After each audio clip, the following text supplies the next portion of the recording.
masalah dan menimbulkan pendapat dari berbagai sudut pandang, seperti polemik ujian nasional, pelaksanaan kegiatan belajar dan bekerja secara daring, aturan penerimaan siswa baru, atau dampak sosial media bagi tumbuh kembang anak. Semua hal tadi akan melahirkan pro dan kontra di masyarakat. Pro dan kontra tersebut dapat dituangkan dalam teks diskusi. So, in this video, we are going to learn discussion text. Do you know what is discussion text? Discussion text is a text which presents a problematic discourse. This problem will be discussed from different points of view. It presents pro and contra opinion on certain issue.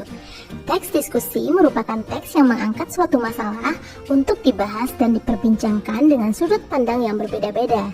Biasanya terdapat pendapat yang mendukung dan menyangkal solusi yang telah ada. Discussion text bertujuan untuk menampilkan pendapat yang berbeda-beda terhadap suatu persoalan dan menyajikan persoalan tersebut dengan dua sudut pandang setuju atau tidak setuju. Jadi dalam teks diskusi kita boleh menyatakan pendapat pro atau kontra ya.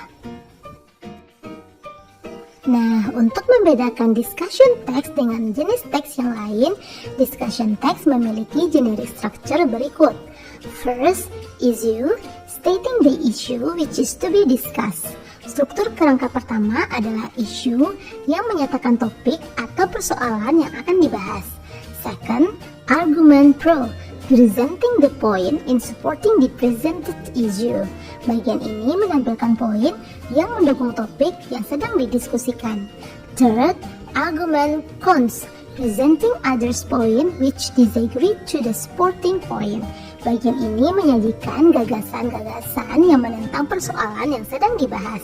And last, conclusion, stating the writer's recommendation of the discourse.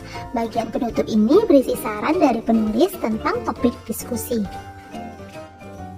Now, look at the implementation of discussion text. Teks ini mengangkat persoalan dampak menonton televisi terhadap kehidupan kita. Paragraf pertama dan kedua merupakan bagian issue.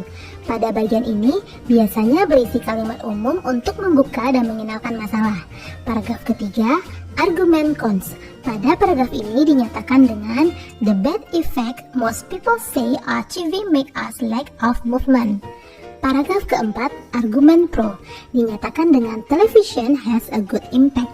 Dan terakhir, bagian conclusion ditandai dengan kalimat we can conclude that TV. Teman-teman bisa memahaminya ya. Now, let's see the language features of discussion text. First, using simple present tense, example, watch, say, becomes, etc. Second, using modals such as must, should, would, may, can, etc. Third, using additive, contrastive, and causal connection, for instance, similarly, however, furthermore, on the other hand, moreover, in addition, but, nevertheless, etc. And the last one, using thinking verb like feel, hope, believe, etc. Now, let's see the implementation language feature of discussion text. Using simple present tense, becomes, watch, stay, say, influence. Using modals, can.